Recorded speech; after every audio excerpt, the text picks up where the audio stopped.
নমস্কার বন্ধুরা, আমি সুমনা আর আমার এই ছোট্ট ছাদ বাগানে তোমাদের সবাইকে স্বাগত।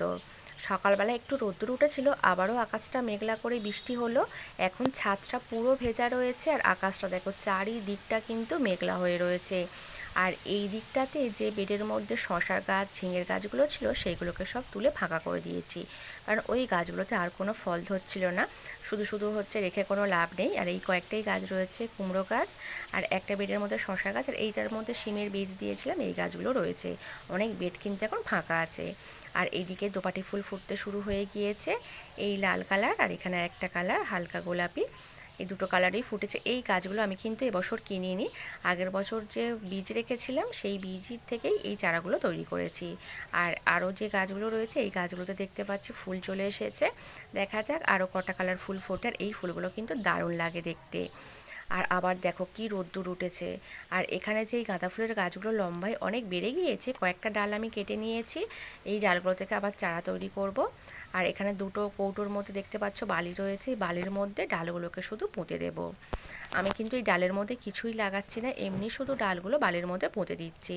আর এখন যেহেতু প্রতিদিনই বৃষ্টি হচ্ছে, তার জন্য কিন্তু এই ডালগুলো থেকে খুব তাড়াতাড়ি কিন্তু চারা তৈরি হয়ে যাবে, 4-5 দিনের মধ্যেই। আর এইটার মধ্যেও কয়েকটা ডাল দিয়ে দেবো। দেখো যে কটা ডাল ছিল সব কটা পুঁতে দিয়েছি। এইগুলোকে এবার বড় গাছের নিচে ছাওয়ায় রাখবো, যতদিন না এর থেকে চারা তৈরি হচ্ছে। আর এই দেখো এই লেবু গাছের ডালটা থেকে চারা তৈরি করেছিলাম আর কয়েকদিন আগে এর মধ্যে বসিয়েছি, আর এখন আবার নতুন অনেক ডাল বেরিয়েছে। আর আকাশটা দেখো আবার কিন্তু রোদ্দুর হতে হতে আকাশটা একদম অন্ধকার হয়ে গেছে, কালো হয়ে রয়েছে মেঘ হয়ে। আর এটা একটা আনারস গাছ। আর এই গাছটাকে আজকের বসাবো। আর তার আগে কিভাবে আমি এই আনারস গাছের মাথা থেকে চারা তৈরি করেছি সেটাই তোমাদের সঙ্গে শেয়ার করব। এখন কিন্তু বাজারে কিন্তু প্রচুর আনারস পাওয়া যাচ্ছে। আর আমাদের কিন্তু প্রত্যেকের বাড়িতে কম বেশি কিন্তু এখন আনারস আসছে। আর আনারস খাওয়ার পরে আমরা কিন্তু এই মাথাগুলোকে ফেলে দিই।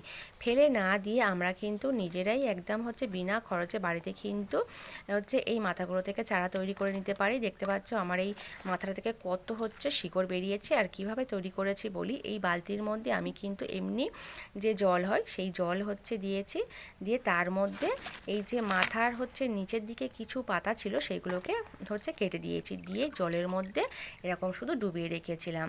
7 থেকে 10 দিনের মধ্যেই কিন্তু এরকম শিকড় হয়ে চারা তৈরি হয়ে গিয়েছে। আর সপ্তাহের মধ্যিখানেও আমি কিন্তু এই বালতির জলটাকে আর চেঞ্জ করিনি, এই একই জলেই ছিল।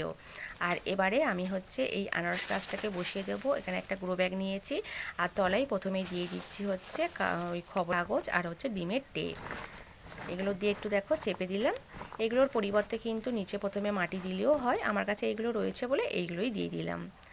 আর এবারে এর মধ্যে দিয়ে দেবো সবজির খোসা।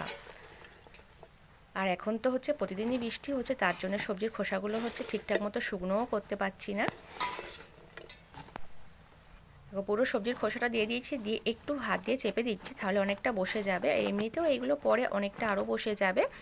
দেখো দিয়ে চেপে দিয়েছি। আর এবারে এর উপর দিয়ে একটু দিয়ে দেবো চুন। যেহেতু এটা কাঁচা সবজির খোসা, আর এখন বৃষ্টি হচ্ছে, যাতে পোকামাকড়টা না হয় তার জন্য একটু চুন দিয়ে দিলাম। আর এবারে এর উপর দিয়ে অল্প একটু মাটি দিয়ে দেবো। আমার এগুলো পুরনো মাটি, শুকনো করে রেখে দিয়েছিলাম। আর খুব বেশি এখন মাটিটা দেবো না, অল্প একটু দেবো। দেখো মাটি দিয়ে দিয়েছি।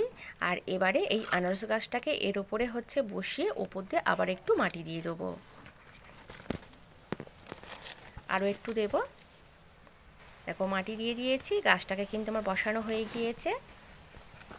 আর আমরা হয়তো কম বেশি অনেকেই জানি যে আনারস গাছের মাথা থেকে নতুন আবার গাছ হয়, কিন্তু ওই সরাসরি মাথাটা কিন্তু মাটির মধ্যে বসিয়ে দিলে অনেক সময় এই পাতা নিচের দিকে পাতাগুলো পচে পচে গাছটা কিন্তু নষ্ট হয়ে যায়।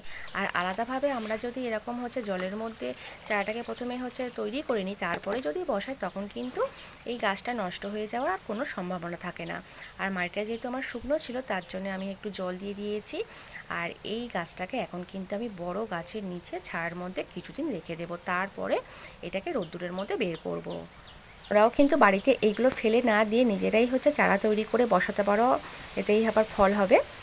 আর এইদিকে দেখো ছায়ার মধ্যে রেখে দিয়েছি, এইদিকে যে গাঁদা ফুলের গাছগুলো রয়েছে এখানে এখন থাকবে।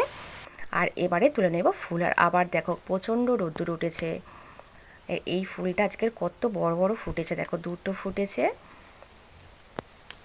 দুটোই তুলে নিলাম। আর এই গোলাপি জবাটাও কত বড় ফুটেছে। আর এই গোলাপি জবাটাও আজকে দেখছি অনেকগুলো ফুটেছে, সব কটাই তুলে নেব। এই ফুলটা কিন্তু প্রতিদিনই ফোটে। কতগুলো হচ্ছে জবা ফুল হয়ে গেল। আর এখানে হচ্ছে সাদা রঙের ডবল প্যাটার্নের অপরাজিতা ফুলও দেখছি আজকের অনেকগুলো ফুটেছে, দেখো 4টে। আর এই দিকে হচ্ছে দুটো কালারের অ্যালামন্ডা ফুল রয়েছে, সেইগুলোই তুলে নেব। এই একটা কালার আর একটা হলুদ রয়েছে। আর কিছুটা নয়নতারা ফুল তুলে নেব। আর নয়নতারা ফুলের কাছে এখন ফুল অনেকটাই কমে গিয়েছে। আর এখানে একটা লেবু ছিল, যে লেবুটা দেখতে পাচ্ছি না, ও নিচে দেখো পেকে গিয়ে পড়ে গিয়েছে একদম, কিন্তু লেবুটা হলুদ হয়ে গিয়েছে, তোলা হয়নি। আর এখানে কিন্তু আমার হচ্ছে সব ফুল তোলা হয়ে গিয়েছে। আর আজকের কিন্তু অনেক ফুল পেয়েছি, দেখো জবা ফুল কত, অ্যালামুন্ডা, তারপরে হচ্ছে অপরাজিতা ফুল, নয়নতারা। আজ কিন্তু বন্ধুরা এই পর্যন্ত, টাটা বাই।